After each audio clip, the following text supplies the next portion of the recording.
Bueno, bienvenidos a todos. Digamos que este es un evento institucional del programa Derecho que está pensado para fortalecer la investigación y generar espacios de discusión académica en torno a la investigación jurídica y sociojurídica. Pero digamos que los invitados principales a este evento pues son ustedes, los estudiantes de Metodología de la Investigación, de Seminario 1 y de Seminario 2, y los profes que hacen trabajo de investigación. Entonces, pues el día de hoy ya, digamos, tuvimos la primera sesión hace unos días con el profesor César, y el día de hoy nos acompaña el profesor Vladimir Llano. Él es antropólogo con especialización en sociología jurídica, en antropología jurídica, doctor en Derecho de la Universidad Externado, y tiene la categoría más alta que otorga Colciencias a los investigadores. Es investigador senior y digamos que tiene una amplia experiencia en investigación en temas sociojurídicos. Ha sido varias veces citado por nuestra Corte Constitucional y tiene un trabajo muy interesante de acompañamiento a las comunidades indígenas y a comunidades de barrios marginados como Siloé. Tiene una investigación muy importante en ese campo, y precisamente el día de hoy nos va a acompañar con su ponencia sobre la etnografía y concretamente la va a enfocar en la importancia de la antropología en los procesos de consulta previa. Entonces, digamos que lo más valioso del proceso es conocer la experiencia del profesor, conocer la metodología, porque en estas primeras sesiones del seminario nos hemos enfocado por hacer un fortalecimiento de la metodología, de los métodos y la metodología de la investigación jurídica y sociojurídica. Entonces, digamos que muchas gracias, profe Vladimir, por venir el día de hoy y por acompañarnos en este espacio que espero que sea muy fructífero para todos. Vamos a tener una presentación corta, pues dada, digamos, ya el tiempo, y luego un espacio de preguntas para que lo podamos aprovechar todos. Todos los presentes, principalmente los estudiantes de Seminario 1, Seminario 2, están en este momento afrontando procesos de investigación, y digamos que este espacio que les ofrece el programa es precisamente para fortalecer esos conocimientos y poderlos aplicar en su proceso de investigación formativa. Bueno, muchas gracias a todos por acompañarnos y muchas gracias, profe Vladimir. Bueno, buenas noches. Gracias a Juliana por la presentación y a ustedes estudiantes que estén presentes y a los directivos de la facultad que también nos acompañan. La ponencia de hoy era etnografía, pasado, presente y futuro de la etnografía. Entonces yo quise, digamos, referenciar en algo que vengo trabajando, como lo planteaba la profesora Juliana, que es la consulta previa. Entonces voy a utilizar la consulta previa para explicar la etnografía. Como lo dijo la profesora Juliana, el grupo de investigación que yo dirijo está en categoría 1 de MinCiencias, y digamos que también he sido citado por la Corte Constitucional, nuestro grupo, en lo que es consulta previa, precisamente en lo que me he desenvuelto en los últimos años.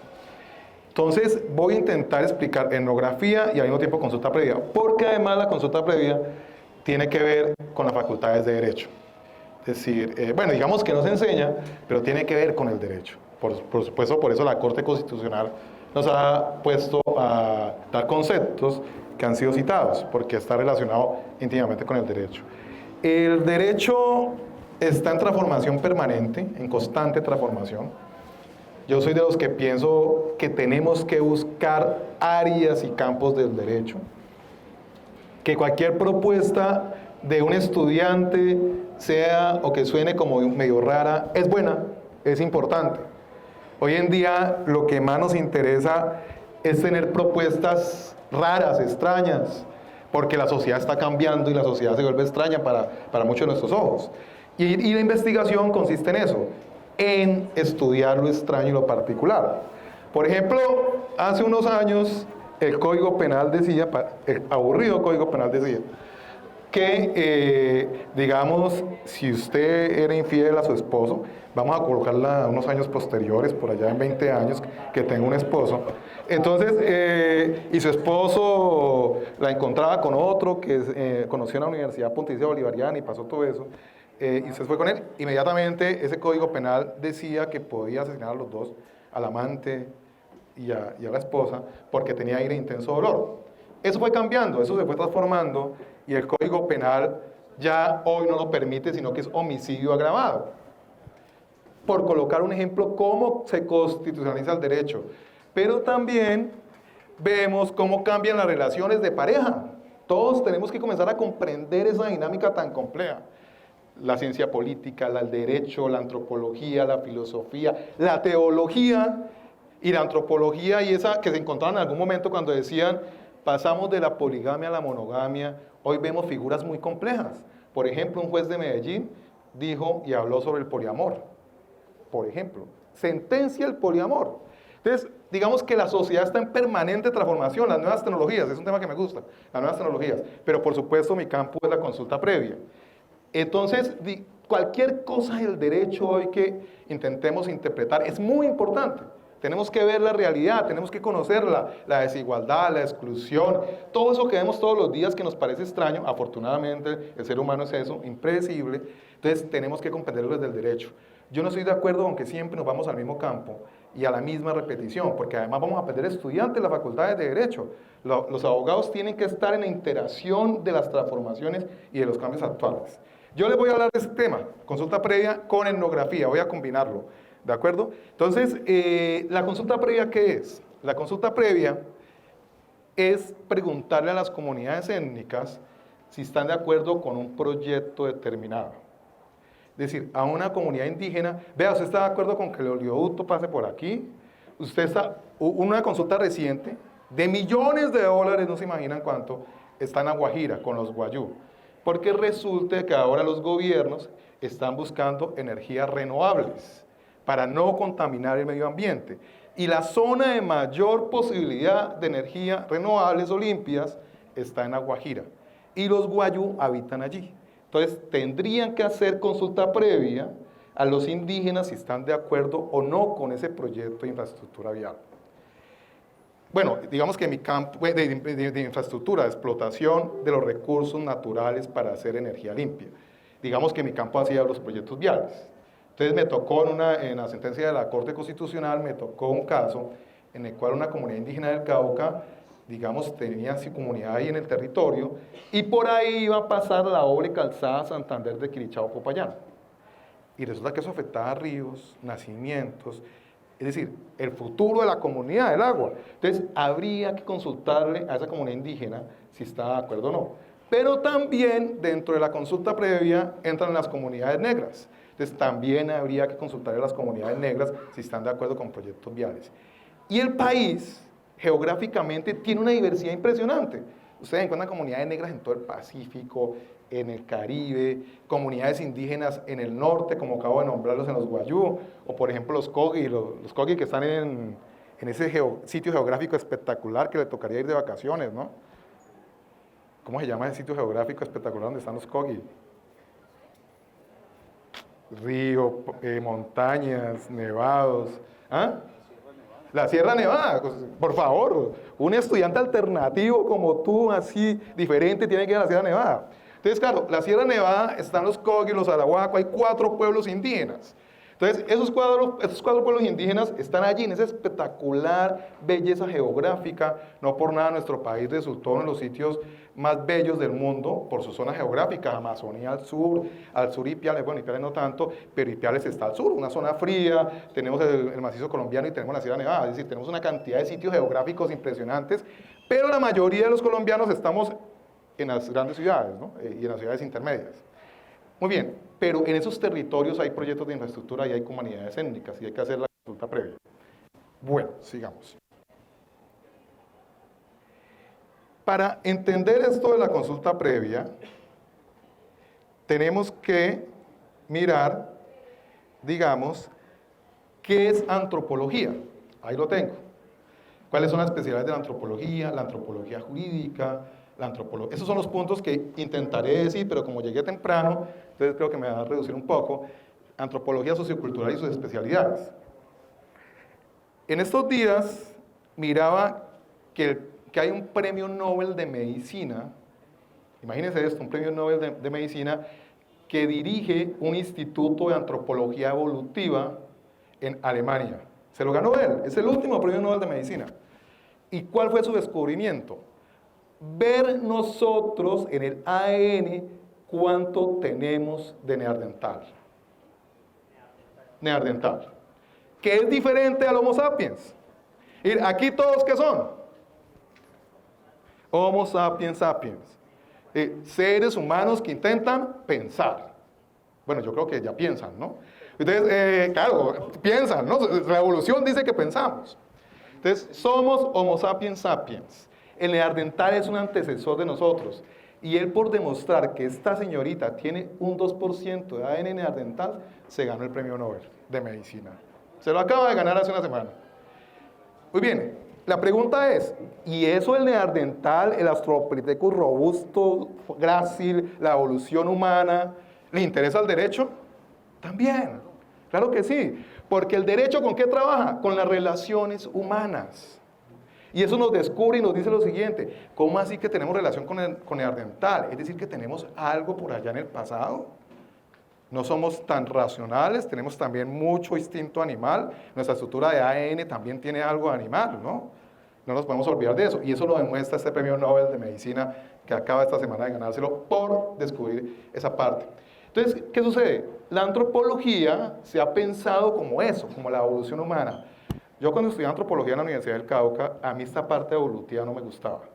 Yo vi inclusive un semestre completo de dinosaurios, y la clasificación de los dinosaurios, y yo decía, ¿y esto para qué me sirve en Colombia? El Archaeopteryx, que es el eslabón perdido del ave, el reptil, una vaina rarísima, ¿para qué me sirve? Y que mide 2 metros, y que tiene alas, y que tiene patas de pato, pico de águila, una relación, un híbrido que salió de la evolución, ¿eso para qué me sirve? Por supuesto, en ese momento histórico, en ese momento que me estaba formando, yo no le veía importancia, digamos, a la construcción de ese eslabón perdido. Hoy en día, he vuelto a mis raíces como antropólogo, entonces yo digo, esas cosas creo que sí eran importantes, ver nuestro pasado. En ese momento me preocupaba mi país, el conflicto armado, las desigualdades sociales, voy a trabajar grupos étnicos, pero yo decía, bueno, hay que mirar también la historia de la humanidad, y hoy en día se vuelve importante, hacia dónde va el humano. ¿Y por qué hoy en día se vuelve importante la historia de la humanidad? Porque contaminamos el ambiente, porque nos estamos autodestruyendo, porque tenemos carrera armamentística, porque tenemos bombas atómicas. Entonces digamos que eso nos lleva a una reflexión. Hay que mirar nuestro pasado para ver cómo construimos un futuro diferente. Y la antropología es ese elemento tan importante. Entonces ahí lo rescato, ¿no? Miremos hacia el pasado y también mirar ese futuro. ¿Qué nos espera el futuro? La pregunta de todos nosotros es ¿qué vamos a hacer en el futuro? Y cuando uno está estudiando Derecho en Palmira, pues uno se pregunta, bueno, ¿y aquí qué voy a hacer? ¿No? Entonces todos nos preguntamos por nuestro futuro, por nuestra humanidad, por la familia, por nuestros amores pasionales, por lo que viene en la humanidad. ¿Seré o no seré? ¿Soy o no soy? ¿Tengo identidad? Hoy me gustan unos y mañana me gustan otras. Es decir, entonces todo ese proceso hace parte del humano. Entonces la antropología estudia esa parte. Ahí les da un ejemplo de antropología biológica. Muy bien, sigamos. La antropología sociocultural tiene varios aspectos. Estudiamos el pasado y el presente. Por supuesto, ahorita estoy concentrado en la ponencia, pero no pierdo lo antropólogo. Al mismo tiempo que estoy concentrado en la ponencia, estoy analizando este auditorio. Los antropólogos siempre analizamos las conductas humanas, permanentemente. ¿De acuerdo? Es un problema, yo creo que los psicólogos también. Ellos dicen que no, que solamente en el consultorio, que la familia no, pero siempre les pasa. Y los antropólogos, como estudiamos colectivos, no individuos, pues analizamos cada comportamiento humano. ¿De acuerdo? Entonces la antropología sociocultural estudia eso, los grupos humanos en cualquier lado. ¿Por qué hoy en día a los jóvenes les gusta tal cosa? Por ejemplo, el reggaetón, nadie se explica por qué el reggaetón es tan importante. ¿Por qué alguien que hace música reggaetón se vuelve millonario y alguien que hace ciencia no tanto? Ahí qué sucede, ¿no? Entonces, o los influencers. Hubo un momento en que yo estaba en crisis, ¿no? ¿Cómo así que los influencers ganan más que los científicos? Y yo dije, ¿qué es esto? que eso tan terrible. Bueno, después me di cuenta que había lavado de activos, entonces ya me tranquilicé. Entonces, entonces se cae el mito del influencer, ya no, lavado de activos, así no vale. Entonces, claro, y me di cuenta también que los científicos no les va tan mal, que los científicos, pues, en una época sí nos iba muy mal, ahorita creo que somos más valorados. Después de la pandemia, los científicos somos valorados. No mucho, pero somos valorados. Entonces, hemos avanzado en algo. Los influencers, por supuesto, en la pandemia se volvieron las estrellas. Y de acuerdo a eso, a tantas reproducciones ganaba YouTube y le pagaba, o Instagram, ¿no? Entonces, hoy en día no, hoy en día vemos de que eso tenía otro entramado y que no era tan fácil. Entonces, youtuber no vas a ser, porque no vas a ganar tanto como juez. Entonces, muy bien, claro, y uno se queda aterrado de los sueldos de los jueces y de los fiscales. Yo estaba atrasado hasta hace unos días que estaba dando una especialización y me dicen, no, es que un juez te gana tanto y un fiscal tanto. Y yo, ¿cómo así? ¿Se ganan todo eso? Entonces, y además es más, digamos, es más serio, más responsable con lo que se estudia, ¿no? Se estudia Derecho y no les va mal. Entonces, me sorprendió. Entonces, digamos que ganan bien comparado con, por lo menos en la reforma tributaria les toca pagar impuestos a los jueces y a los fiscales. Y eso, entonces, digamos que eso también lo analizamos. ¿A qué se dedica la gente? ¿Cómo se consigue? ¿Qué hace? Y gana algo que los antropólogos y los sociólogos compartimos, que es estatus y prestigio. Cuando usted estudia Derecho y en vez de dedicarse a la influencer se dedica a ser juez o fiscal, gana estatus y prestigio. Mire, esa niña allá, quien la veía toda tranquila y silenciosa, terminó siendo juez. Bueno, entonces es importante, ¿no? Muy bien, y eso lo analizamos todos nosotros, pero también analizamos el pasado, como ahorita lo expliqué. Eso hacemos los antropólogos. El futuro, el pasado. Por eso a nosotros nos da muy duro cuando estigmatizan a la gente. Cuando dicen, es que es negro, es que es indio, es que es bajito, es que es peludo, es que no tiene pelo. No, es que tienen gafas. No. Todos somos Homo sapiens. No importa el color. El color es una figura física, fisiológica, física. ¿De acuerdo? No tiene nada que ver con lo que tenemos al final. Todos somos Homo sapiens. Por eso no hay que discriminar, por eso no hay que segregar, por eso es ilógico segregar. Porque es que nuestros antepasados, ¿dónde estaban? No estaban en una mansión como ahora los multimillonarios. Todos estaban en cuevas. Y hoy en día vivimos cómodamente, construimos casas, edificios y todo eso, y mansiones algunos, pero todos venimos de allá. Es decir, en últimas somos Homo sapiens y ya. Lo material y las diferencias sociales fueron construidas a partir de un proceso evolutivo de la sociedad, pero en últimas todos somos eso. ¿De acuerdo? Entonces, no podemos segregar, no podemos discriminar, no podemos maltratar al otro. Todos tenemos algo de inteligencia, todos somos seres humanos. Bueno.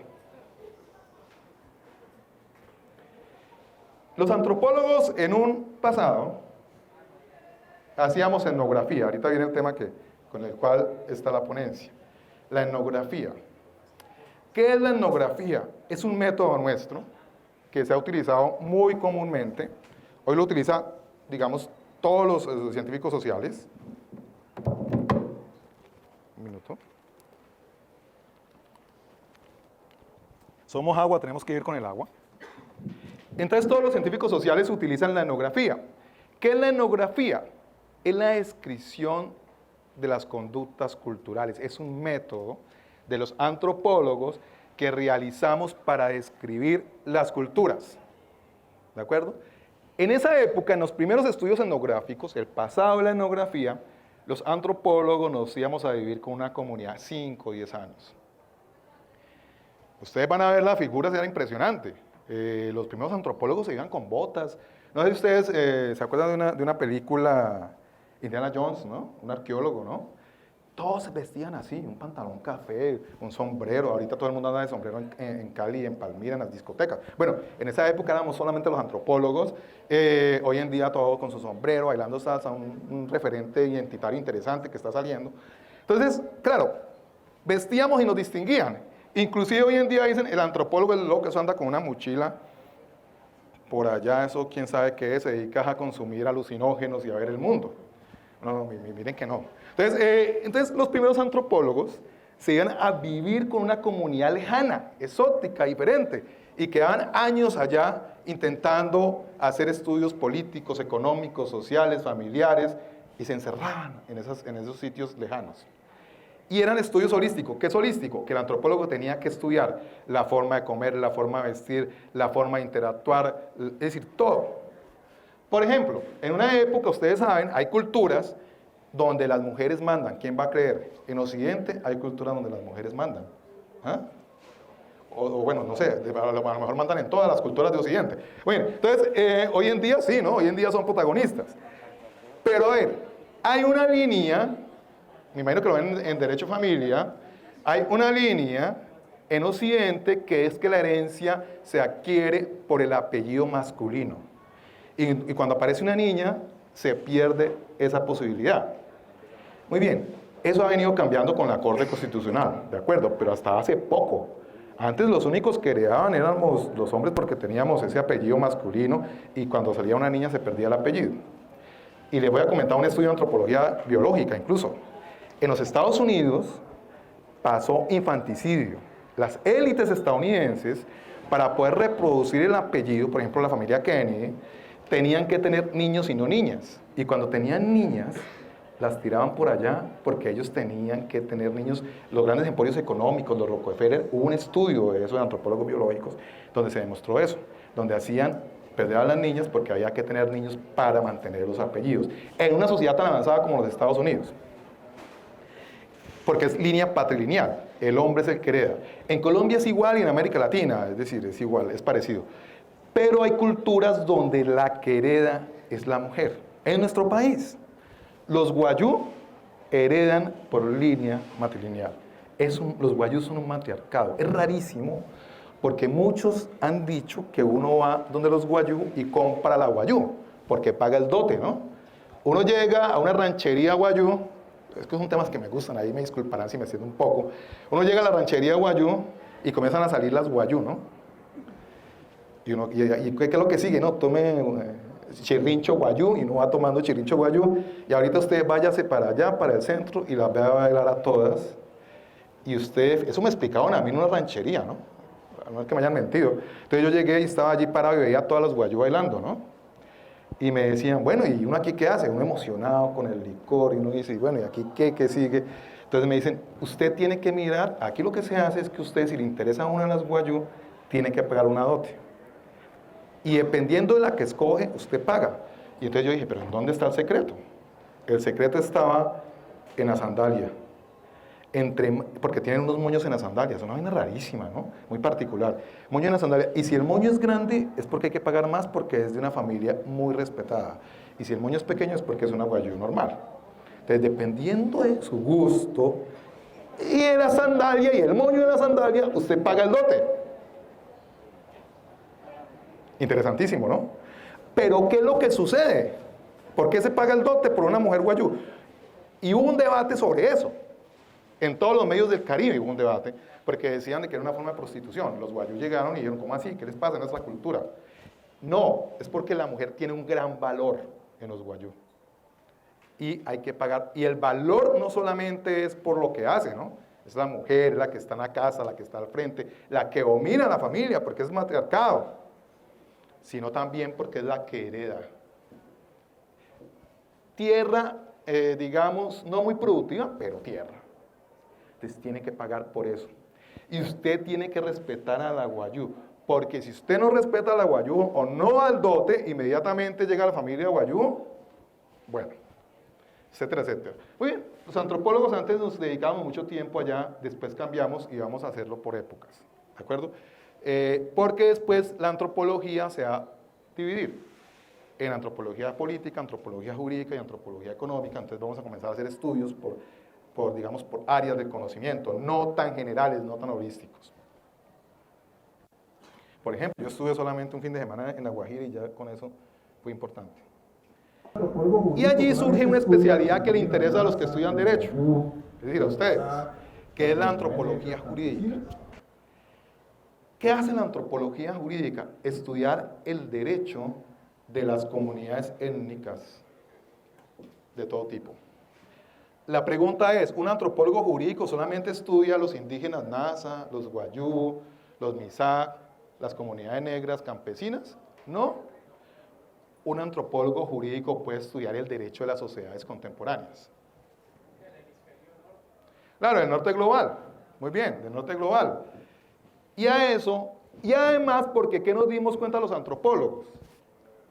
Nos dimos cuenta a través del pluralismo jurídico que no existe un solo ordenamiento jurídico en una sociedad, sino que existen múltiples ordenamientos jurídicos. Es decir, a cada uno de ustedes no solamente está el derecho estatal, que es el que aprenden en la facultad, sino que también, por ejemplo, terminamos la reflexión y muchos se van para su casa. Ese barrio donde llegan va a haber una regulación, no solamente del derecho estatal, sino, por ejemplo, de la pandilla. Y usted sabe que a tal hora se tiene que quedar donde la amiga, porque si se va y pasa esa hora, va a haber un problema con la pandilla porque no tiene permiso. Eso es una forma de regulación, ¿de acuerdo? Es decir, usted tiene que comportarse de acuerdo a las conductas que construyen actores armados en los barrios de las ciudades colombianas y latinoamericanas. Por ejemplo, en México, uno a veces le toca cambiar el acento. ¿Sí o no? Porque el acento nuestro es muy, digamos, se distingue el acento colombiano, pero ustedes saben que los colombianos son objetivo de guerra en México con los carteles de la droga. Y también en el turismo. Los secuestran, los extorsionan. Entonces, digamos que por todas partes en América Latina hay grupos armados, hay pandillas, hay narcotráfico, hay bandas, y ellos construyen mal que bien formas de regulación. Eso también lo estudiamos. Nosotros, por eso decía yo al inicio de la conferencia, el derecho no puede ser solamente el derecho estatal que aprendemos en la facultad, sino que tenemos también que mirar otras formas de derecho. Hoy en día, por ejemplo, estamos asistiendo a un proceso de paz donde hay diferentes grupos armados, narcotráfico, ELN, disidencias, porque tienen una forma de ver el mundo, y son 20.000 tipos armados, hay que tenerlos en cuenta. Entonces, ¿qué quiero decir con esto? Que también estudiamos esos fenómenos. Usted tiene aquí derecho estatal, derecho local, pero también derecho internacional. Cualquier acción que usted, como sujeto, como juez, como futuro fiscal, como no sé, realice, tiene que tener en cuenta los convenios de derechos humanos, los pactos internacionales. Entonces tenemos un derecho internacional que hay que conocerlo, un derecho local y un derecho estatal. Y nos toca comprender todas esas formas de derecho. Es un pluralismo jurídico contemporáneo, demostradísimo. Es decir, hoy asistimos a múltiples formas de derecho. Por eso la investigación tiene que ir hacia allá, a estudiar todas las formas regulativas de control o de cohesión que existen en el derecho. Y hacia allá tenemos que ir. Entonces la antropología jurídica hace eso, estudia todos los fenómenos jurídicos y culturales. Donde exista una práctica cultural, ahí hay antropología jurídica. ¿Y qué es una práctica cultural? Cualquiera. En estos días un estudiante me decía, profe, yo quiero investigar sobre las barras bravas. ¿Eso es posible, hacer una investigación sobre las barras bravas? Sí, claro. Claro. Es posible. En Cali, en Palmira, en todo lado hay. No solamente en Cali. Las barras bravas están en todas partes. Y miren lo interesante, usted puede hacer un estudio de las barras bravas, pero también puede hacer este siguiente estudio. ¿Cómo así que las barras bravas estuvieron en el estallido social? Eso es una investigación. En Cali, el América y el Cali se unieron en el estallido social. Y en todo el departamento del Valle. ¿Es estudiable o no? Es estudiable. ¿De acuerdo? Entonces, todos estos son fenómenos que hay que analizar y estudiar en investigación. ¿Qué quiere decir eso? Que cualquier cosa es posible estudiar, cualquier cosa. Para el derecho, para la antropología, para la sociología. Y ahí es donde nacen, digamos, las futuras investigaciones. Muy bien. La antropología jurídica en Colombia se ha dedicado a sentencias de la Corte Constitucional, por supuesto. Por ejemplo, una sentencia muy famosa en 1997, cuando aparece la consulta previa, con los UBA, es una comunidad que queda en Boyacá, Casanare, una comunidad indígena, y que está en una zona petrolera. La Occidental Petroleum, por eso consulta previa es muy importante, porque eso siempre en zonas petroleras, ahí siempre platica. Entonces, para los antropólogos y para los que están allí en esa consulta previa, entonces le dijeron los UBA, nosotros no vamos a permitir que nuestro territorio sea explotado. Porque el territorio para nosotros, ¿qué es? Madre, es la madre. Y salieron con la siguiente metáfora. ¿A usted le gustaría que a su madre le abrieran huecos en su cuerpo? con un tubo permanente y por todas partes, ella moriría y usted sufriría mucho.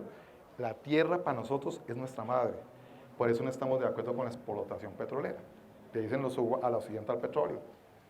Y ahí aparece esa sentencia de 1997, una sentencia Ito, sobre la explotación petrolera y los indígenas. Empresas transnacionales, claro, lo que más se enfrentan en los estudios de consulta previa son empresas transnacionales. Colombia es un país del cual se habla mucho a nivel internacional por la coca, la amapola y la marimba. Bueno, el cannabis, perdón. Entonces, el cannabis, ustedes saben que el mejor cannabis de Colombia se produce en esta zona, ¿no? En el norte del Cauca, frontera con Palmira. Usted va por la noche por los territorios del valle, del fértil valle. Hay dos producciones en el norte del Cauca y sur del valle, muy importantes. La caña y el cannabis. Y usted va por allí, pasando por la avenida principal y ve las luces del cannabis en las montañas, llenos de luces. Florida, Miranda, Corinto, no sé si Palmira ya. Y uno ve todo ese pesebre lleno de luces, ¿no? La producción de cannabis. Y una de las mejores del mundo, ¿no? La creepy. Ah, muy bien. Entonces, claro, entonces una de exportación. No, él ya estaba diciendo la palabra que era. Él ya sabía y además creo que tiene la diferencia entre los diferentes creepy y todo eso. Muy bien, entonces, ¿qué pasa? El creepy es una forma especial de cannabis. Claro, era un delito y era perseguido. ¿De acuerdo? Era perseguido, pero después se va a convertir en algo legal y aparece la medicina o el cannabis medicinal. El cannabis medicinal como una opción, pero ¿quiénes son los que explotan o lo que hoy en día han visto a Colombia como una explotación interesante de cannabis medicinal? Las transnacionales. Nuestras comunidades no pueden sacar ese cannabis medicinal. Y ahí siempre lo digo en todas partes y le hago la crítica. ¿Qué pasa? ¿Por qué nuestros campesinos y nuestros indígenas no pueden sacar la producción de cannabis medicinal y por qué las transnacionales sí? Hoy tenemos transnacionales canadienses, israelitas en todo el país sacando cannabis medicinal en nuestras comunidades empobrecidas. ¿No sería mejor que nuestras comunidades pudieran explotar el cannabis medicinal a nivel mundial y que ellas sean las que lo traten, no las empresas transnacionales? Un debate que hoy en día es importante en el país y que vamos a ver en qué concluye. Ojalá se le haga caso a las comunidades indígenas. Muy bien, entonces digamos que en eso también se ha planteado sentencias de la Corte Constitucional. Hay industrias y empresas nacionales también que afectan, digamos, los territorios étnicos y los territorios cada vez más contaminados. Hoy en día tenemos que cuidarlos, vamos a ver qué pasa. Y hay sectores que han dicho lo siguiente: hay que desmontar la consulta previa para los pueblos étnicos, que los proyectos de infraestructura son prioritarios y no estamos para hacer consulta previa. ¿Por qué? ¿Qué sucede con la consulta previa? Que la comunidad étnica tiene unos derechos. Si se afecta el territorio, la empresa tiene que pagar esa afectación. Entonces muchos empresarios han dicho, no hagamos consulta previa, acabemos con eso. ¿Por qué nosotros tenemos que pagar por la afectación del territorio? Pues que lo están afectando, señores, tienen que pagar. Entonces digamos que en esas voces yo he sido uno de los críticos de que la consulta previa, en vez de acabarse, tiene que consolidarse para proteger los territorios y para impulsar la reproducción cultural de nuestros pueblos tradicionales. Ya que está tan de moda, digamos en el debate, que los pueblos tradicionales son importantes. Muy bien, aparecen dos conceptos, pluralismo cultural, pluralismo jurídico. ¿Qué es el pluralismo cultural? Es, digamos, la diversidad de culturas en un mismo espacio. Y eso hoy se plantea en el mundo. Hoy estamos permanentemente en diversidades de culturas. A mí me ha afectado muchísimo, y me parece muy particular, que los colombianos empiezan a hablar con acento mexicano. Yo no entiendo. Que es que güey, que no sé qué, y los términos mexicanos. Entonces uno se pregunta a los jóvenes por qué utilizan esos términos permanentemente. Y uno no sabe si está hablando con un colombiano o con un mexicano. Entonces, y lo hacen involuntariamente, como que está de moda hablar de esos términos acá. Entonces, ¿eso a qué se debe? A un pluralismo cultural. La gente comienza a hablar como mexicano en Colombia, no sé si por la influencia del narcotráfico, no sé qué sucede, pero es muy particular y además se sienten a la moda. Entonces, digamos que es muy llamativo. Pluralismo cultural. En un mismo espacio, diferentes culturas y comenzamos a intercambiar. Los venezolanos, por ejemplo, nos han afectado muchísimo. Y la gente habla de chamo como si nada. Hace unos años, hablar de chamo o chama, eso no existía en el vocabulario del Valle del Cauca caleño. Hoy en día existe. Entonces, cada vez somos más pluralistas, ¿no? Y entonces aparece la arepa venezolana y toda esa vaina, y que vamos a comer arepa venezolana.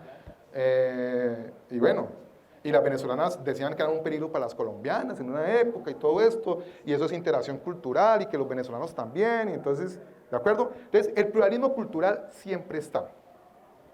Hoy en día, por ejemplo, por mes, en la frontera con México, se presentan 10.000 colombianos ilegalmente.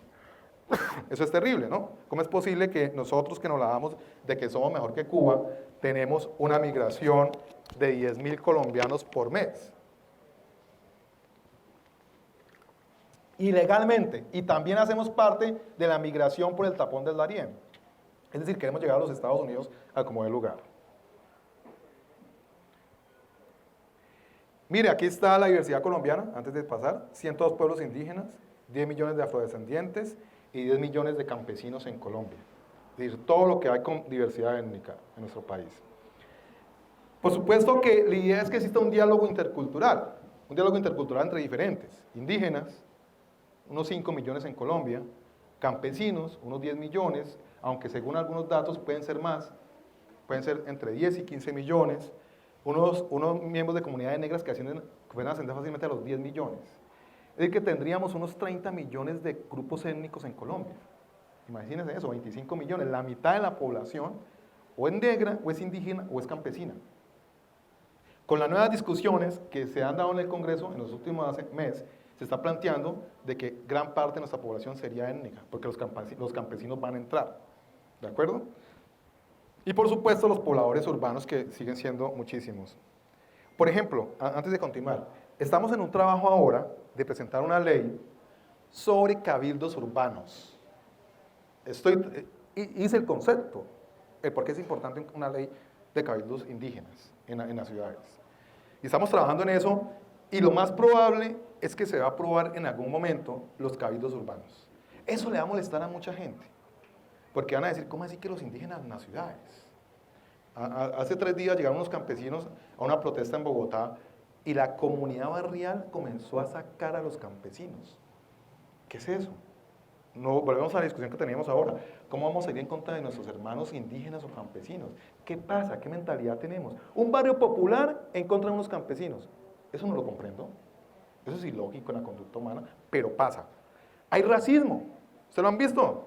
La señora esta que se volvió famosa en la protesta contra el gobierno de Petro, que comenzó a decir que la vicepresidenta era un simio y que los negros no pensaban y no estudiaban. ¿Ah? ¿Cómo es posible eso? Pero ella lo hacía irracionalmente, ella estaba emocionalmente afectada y para ella no puede haber una negra en el poder, es decir, es su forma de ver el mundo. En Bogotá hay racismo. Claro, no en todos los sectores de Bogotá, no, la mayoría de la población bogotana no es racista, pero hay un sector que es racista, y eso lo sabemos. En Medellín también lo hay. Entonces, ¿qué sucede? Cali, por supuesto, y me imagino que Palmira, son ciudades más multiculturales e interculturales, donde el racismo es menor, donde hay una inclusión mayor, pero Bogotá lo es. Usted no puede, ¿cómo es posible que usted trate en un comentario público, en una protesta, de esa forma a otra persona? En Estados Unidos el racismo lo impidieron los mismos movimientos negros. Los movimientos negros fueron los que se han opuesto al racismo en los Estados Unidos y lo han demostrado. En Colombia igual. Entonces, digamos que esos son temas de nosotros, que tenemos que pensar. ¿Hay racismo hoy? Parece que sí hay racismo. Ni siquiera por ser negra, porque tienes otro color, porque no eres blanco, ya te segregan. Eso no puede ser. Eso no puede pasar en las sociedades que se dicen democráticas. Muy bien, tenemos que convivir entonces en la diferencia. Muy bien, la Corte Constitucional, en una sentencia de unificación de 1988, habló de lo sagrado, que hay culturas que tienen lo sagrado, que es muy importante. A veces nos burlamos de eso, de lo sagrado del otro. Que porque los indígenas, creo que en una época, decían algunos dirigentes políticos en Colombia, que es que la campaña opuesta o alternativa era liderada por chamanes y brujos que la brujería. Es decir, un concepto de la esclavitud volvieron y lo recobraron y comenzaron a decir de que en nuestro contexto había brujas y que los indígenas eran brujería. Ajá. Y que cuando hacían el ritual eso era brujería. Por favor. O que es ancestral, o que nuestras comunidades negras hacen brujería. No, pues, tienen sus mitos, por supuesto. Claro, lo hacen. Pero no podemos decir de que entonces somos brujos todos, ¿no? Es una forma de ver el mundo. Pero eso también es ancestral. Ah, claro, eso lleva siglos de los siglos. La misma iglesia se dio cuenta de eso y comenzó a reconocer la diversidad y lo ancestral. La iglesia comenzó a hacer estudios a partir de lo que pasó y a decir, hay que reconocer lo tradicional, hay que reconocer la diversidad cultural. Y hoy hay personas que le dicen que porque es indígena o porque es negro, es que esos son brujos. Eso no puede ser. Y se revivió el concepto de lo mítico. ¿Por qué tienen que hacer esos rituales? ¿Por qué tienen que bailar? Hoy en día la iglesia es una defensora de eso, que en un momento dado cometió el error y pidió disculpas al Papa Francisco y hoy en día está planteando hay que reconocer la ancestralidad de pueblos étnicos. ¿Ah? Pero aquí hay gente que el pasado, como no sé dónde lo sacó, y comienzan a decir, es que eso es brujería, eso es no sé qué, eso va en contra de los principios nuestros. Y yo digo, ¿cuál principio? Tenemos que convivir con la diferencia. La corte le dio una gran importancia a lo sagrado, se respeta lo sagrado de las culturas étnicas, lo religioso, lo mítico. ¿Qué hacemos? Los indígenas creen en las plantas. Y curan. Y curan. Una vez estaba por allá en el Cauca, en el Patía, trabajando con el DANE, y pues ustedes saben que el agua ya no es potable, ¿no? En el Patía. Y pues claro, de tanto tomar agua, pues uno aquí en la ciudad, donde su agua es potable y pues todo es controlable, pues imagínense, está en una casa campesina muy pobre, un calor impresionante, y me dicen los campesinos negros, me dicen, le queremos dar una limonadita. Entonces, claro, y sacaron del aljibe, y yo hágale, y cuando fui a ver la limonada, eso lleno de todo. ¿Ustedes qué harían? A mí me enseñaron en la antropología que uno tiene que aceptar lo que decide la comunidad. Y pues yo me tomé el vaso con todo eso, y pues claro, me enfermé. Y me enfermé en la cordillera con campesinos. Esta es la zona plana, medio montañosa de comunidad negra, y después me fui para la zona rural porque trabajaba con el DANE, a la zona campesina, y yo enfermo por allá donde ni siquiera hay energía. Y esos mismos campesinos me dieron un brebaje de plantas y me limpiaron el cuerpo. Sabiduría, creencias, mitos que son importantes, digamos, en las tradiciones y en nuestras formas culturales. La Corte Constitucional ha dado reconocimiento de eso.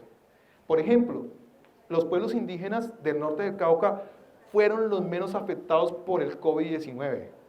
¿Por qué razón? Porque prepararon unos medicamentos que yo me tomé, por supuesto, también, basado en cannabis también y todas las plantas tradicionales, y yo no sé, eso lo limpiaba uno y lo mantenía bien. Y los NASA no se enfermaron. Miranda, ni Corinto, ni Tacuelló, ni Toribío, ahí quedaron intactos. Y es un escrito que hizo que espero algún día publicar, pero quienes se enfermaron fueron los del Amazonas. Pero los indígenas de acá, del norte del Cauca, vecinos de nosotros, eso les fue muy bien, con sus creencias tradicionales y sus medicamentos. Muy bien, funcionaron, fabuloso. Entonces, no todo es tan negativo, también hay cosas que funcionan en la diversidad cultural. Bueno, ya sabemos, el pluralismo jurídico es diferentes formas de derecho en un mismo espacio. Se divide en pluralismo jurídico clásico, nuevo pluralismo jurídico y pluralismo jurídico interno. El pluralismo jurídico clásico es aquel que viene de la colonia, donde convivía el derecho de los colonizadores con el derecho de los negros y de los indígenas. El nuevo pluralismo jurídico es el que vivimos en las sociedades contemporáneas. Y el pluralismo jurídico interno es que el Estado también tiene diferentes formas de ordenamiento. Tiene derecho penal represivo, tiene formas de conciliación, es decir, tiene una división diferente, ¿de acuerdo? Entonces, ese es el concepto del pluralismo jurídico que hay, que se divide de acuerdo a la antropología jurídica. Muy bien. Listo. Derecho fundamental a la consulta previa. La consulta previa es un derecho que viene del derecho internacional. Es un derecho fundamental internacional. No está en la Constitución. Quien lo vincula a la Constitución es la Corte Constitucional por medio de lo que se denomina bloque de constitucionalidad.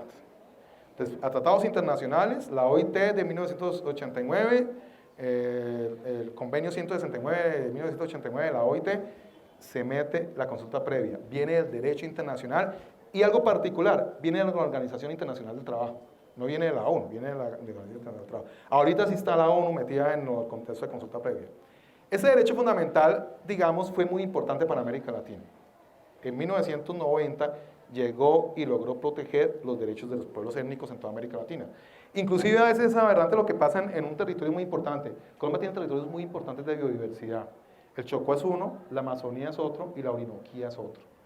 Y hoy se sigue explotando plástico, la biodiversidad, se sigue tumbando bosque en la Amazonía y es terrible, ¿no? Eso es terrible que en estos momentos sigamos asistiendo a ese fenómeno de ataque a la biodiversidad.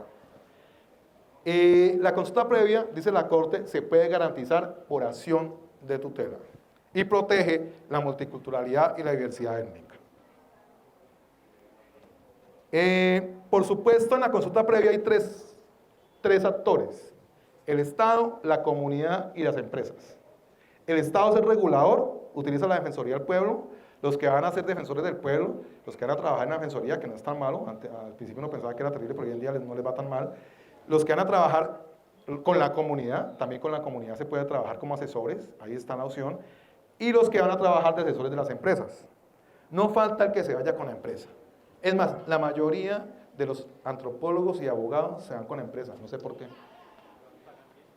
Pagan súper bien, claro. Yo me acuerdo que yo estaba asesor de una comunidad, me pagaban 4,5 mensuales y el tipo de la empresa le pagaban 80 millones. ¿Ven la diferencia? Yo 4,5 mensuales y el otro 80 millones como en un mes por asesorar la empresa, pero hay una diferencia. El de la comunidad está protegiendo un territorio de una comunidad, el otro está protegiendo la empresa. ¿Ustedes a quiénes asesorarían? A la comunidad, son conscientes, ¿no? ¿Para qué nos van a ganar todo ese salario? ¿Para qué? Si no mucha plata, ¿para qué? Necesitamos lo elemental y defender los territorios. Muy bien, lo necesario. Así no termina entregado a la empresa. Bueno, entonces, muy bien, la consulta previa tiene unos principios, que es la buena fe, el orientador de la consulta previa. Quien realiza un acto de hecho jurídico es lícito, legitimidad, entendimiento intercultural, unidad, integralidad temática, oportunidad, pluralismo jurídico. Mira, ahí está, consulta previa, convenio 169 de la OIT de 1989, y estos son los principios orientadores de la consulta previa. Declaración de las Naciones Unidas sobre los derechos de los pueblos indígenas. En esos 3 artículos está el apoyo a la consulta previa por parte de la ONU. Es una declaración de 2007 y que la Corte Constitucional le dio, digamos, mucha importancia en el 2012 en esta sentencia. Ahí está, los estados celebrarán consultas y cooperación de buena fe con los pueblos indígenas, artículo 19, artículo 30, los estados celebrarán consultas eficaces con los pueblos indígenas y los estados celebrarán consultas y cooperarán de buena fe con los pueblos indígenas. Esta es la sentencia de la Corte Constitucional, toda su historia, ¿no?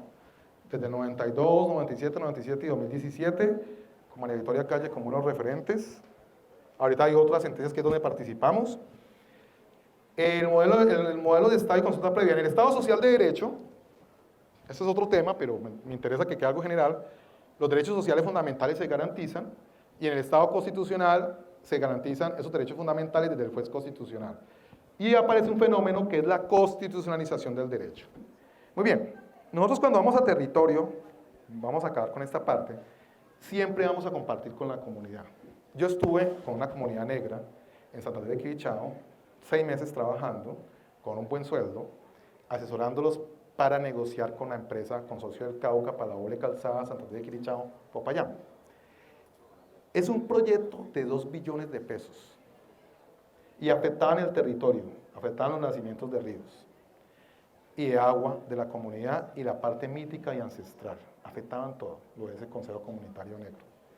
Yo los asesoré y comenzamos a hacer una cantidad de proyectos sociales para la compensación. Cuando usted como empresa afecta un territorio, usted tiene que compensar. Y compensamos. ¿En cuánto iba el presupuesto? En 10.000 millones de pesos era la compensación. Y en ese momento la comunidad aprobó los 10.000 millones, pero después se bajó un poco a 8.000 millones. Y después terminó en 2.500 millones. En ese proceso, de 5.000 a 2.500 negociando con la empresa, me sacaron de las reuniones, porque yo decía que no podían negociar por menos. la compensación. Y al final se aprueba por ese poco presupuesto. ¿Qué quiere decir con esto? Las comunidades son complejas. Uno intenta entenderlas, uno intenta dialogar, que les vaya bien en los procesos de compensación, pero no es fácil. Es complejo, es difícil. Pero ahí estamos, para dialogar, para intentar comprender, y nos toca hacer etnografía permanentemente, conocer las sociedades, y así funciona la sociedad. Es nuestra conducta, pero tenemos que seguir entregando porque queremos un mejor país. Bueno, muy bien, hasta ahí dejo para esta noche sobre un poco de etnografía y consulta previa. Muchas gracias.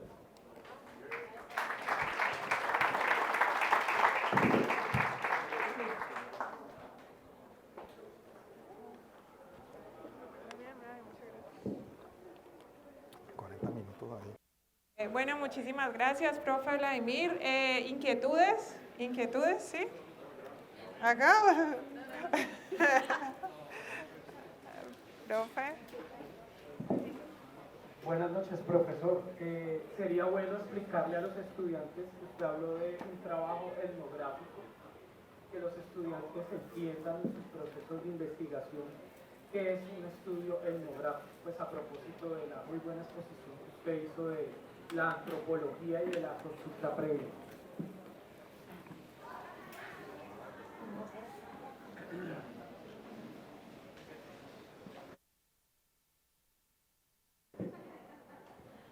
Bueno, sobre la pregunta, un estudio etnográfico requiere interacción. Hay unas técnicas. La primera técnica es la observación, es decir, necesitamos observar la comunidad. La segunda, otra técnica es la entrevista, entrevistar a las personas de la comunidad, interactuar. Pero eso ha cambiado mucho. Antes llegábamos con pinta de investigadores y nos iba mal con la comunidad. Hoy en día ya no hay que llegar usted con pinta de investigador intelectual, es todo lo contrario. Ser lo que es, ser una persona que viene a investigar, ser clara con la comunidad que va a investigar, negociar con ellos. Hoy nos piden que tengamos firmas y compromisos éticos con la comunidad, no podemos instrumentalizar la investigación, porque las comunidades están repletas de que se le hayan instrumentalizado las investigaciones, es decir, que se utilicen sus investigaciones para explotarlas como comunidad. Entonces se firman documentos en los cuales no se va a manipular la comunidad y se interactúa con ella observando, compartiendo. Tenemos que tener la capacidad de compartir permanentemente sus formas de creer el mundo, sus formas de ver el mundo, sus alimentos, sus formas de relacionarse para poder hacer una buena etnografía. Digamos que compartir en lo más que podamos con la comunidad, hoy todavía se mantiene eso. Y son elementos, entrevista y observación son esenciales como técnicas de investigación para la etnografía. Por supuesto, también hoy estamos en la virtualidad y ha aparecido una etnografía nueva que es la etnografía virtual, que es que te da el territorio, te da las características de la comunidad y tú lo que haces es comprobar en territorio lo que ya viste, digamos, virtualmente, toda la información virtual. Entonces también tenemos etnografía virtual que se complementa con la etnografía, digamos, presencial. Entonces, claro, porque todo el mundo se transformó con la pandemia, entonces digamos que hay esas dos posibilidades. Lo último que asistimos es la etnografía a partir de elementos tecnológicos, ¿no? Pero el secreto de ser un buen etnógrafo es estar permanentemente dispuesto a compartir todo. Y creo que eso es posible, ¿no? Con la comunidad que se estudia. Estar dispuesto a bailar, a caminar, a tomar sus bebidas, sus alimentos, de todo tipo, ¿no? Entonces creo que eso es una buena propuesta de investigación. Es una investigación cualitativa, no es cuantitativa. Nos interesa es mirar la cualidad del grupo humano, no cuántos son y no. Nos interesa lo cualitativo. Hoy en día se utiliza pluralismo metodológico. ¿Qué quiero decir con esto? Que utilizamos estadísticas también, etnografía, descripción, que utilizamos métodos cuantitativos y métodos cualitativos para investigar. Lo que más llama la atención hoy en día en la investigación es el territorio, ir a los territorios. Definitivamente la investigación de escritorio está muy cuestionada, aunque hay la etnografía virtual, como te decía, pero hoy en día nos queremos más íbamos a los territorios. Creo que un papel de la universidad hoy en Colombia es estar en los territorios, ir a los territorios e inclusive formar personas de los territorios en las universidades. Yo creo que ese es el papel que se viene. Las universidades tienen que crecer y tienen que crecer con gente de los territorios, que les ha tocado la guerra, el conflicto, la desigualdad, la pobreza. Tienen que llegar a la universidad y comenzar a narrar esas historias que se dieron. Yo creo que eso es lo que viene para Colombia. Muy bien. Muy bien. Bueno. Bueno, de nuevo, muchas gracias, profe, y muchas gracias a todos por la asistencia, por la participación. Por cuestiones de tiempo, pues ya estamos justo en la hora de cierre.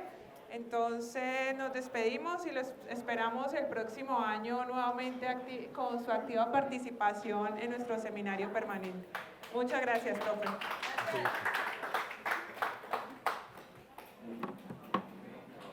Muy bien, Vlad. Ahí